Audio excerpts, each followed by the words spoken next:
नमस्कार दोस्तों। नीट का एग्ज़ाम जिसमें लाखों स्टूडेंट्स डॉक्टर बनने का सपना लेकर एग्ज़ाम में बैठते हैं, परंतु इस बार जो नीट का एग्ज़ाम है वो पेपर होने से लेकर रिजल्ट आने तक लगातार चर्चा का विषय बना हुआ है, क्योंकि उसके अंदर कई सारी अनियमितताएं सामने आ रही हैं। इसमें एग्ज़ाम से लेकर रिजल्ट तक लगातार बच्चों के भविष्य के साथ खिलवाड़ किया गया है। जब नीट का पेपर हुआ था तब कुछ जगहों पर पेपर लीक होने की खबरें सामने आई थी, परंतु किसी ने उन पर ध्यान नहीं दिया और उनको सिरे से खारिज कर दिया गया।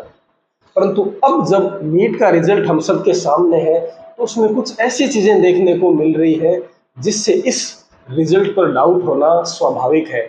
जैसे कि 60 से अधिक बच्चों के 720 में से 720 मार्क्स आना, और एक ही सेंटर से कई बच्चे टॉप कर रहे हैं, और कुछ बच्चों के 718, 719 ऐसे मार्क्स आ रहे हैं जो कि प्रैक्टिकली बिल्कुल भी पॉसिबल नहीं है।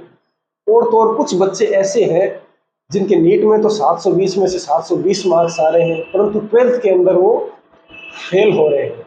तो इन चीज़ों को देखकर ये लगता है कि कहीं ना कहीं इस एग्ज़ाम और इस रिजल्ट में बहुत बड़ी गड़बड़ हुई है। कुछ स्टूडेंट्स को ग्रेस मार्क्स देने की बात सामने आ रही है, परंतु ये ग्रेस मार्क्स किस फार्मूला के बेसिस पे दिए गए हैं उनका कहीं भी कुछ भी मेंशन नहीं है।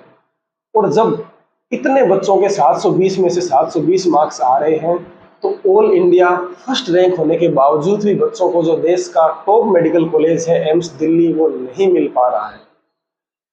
तो दोस्तों, देश के टफेस्ट एग्जाम में से एक एग्जाम में ऐसा होना बहुत ही दुर्भाग्यपूर्ण है। और जिस एग्जाम से ये डिसाइड होता है कि कौन बच्चा आगे जाकर डॉक्टर बनेगा, उसमें यदि ऐसा होता है तो एक बहुत ही संगीन अपराध है।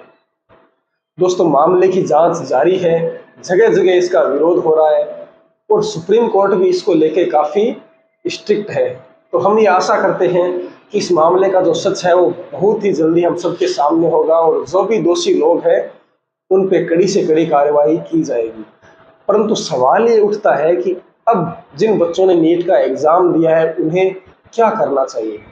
तो उन सब बच्चों से मैं यही कहना चाहूँगा कि बच्चों, बिल्कुल भी निराश नहीं होना है, हमें पॉजिटिव बने रहना है और अपनी जो नीट की तैयारी है उसको कंटिन्यू रखें, क्योंकि जो सुप्रीम कोर्ट का फैसला है वो कुछ भी हो सकता है और इस एग्ज़ाम के दोबारा होने की संभावनाओं को भी नकारा नहीं जा सकता है। तो जो भी होगा अच्छा होगा, अपनी जो तैयारी है उसे कंटिन्यू रखें और पॉजिटिव रहें। धन्यवाद।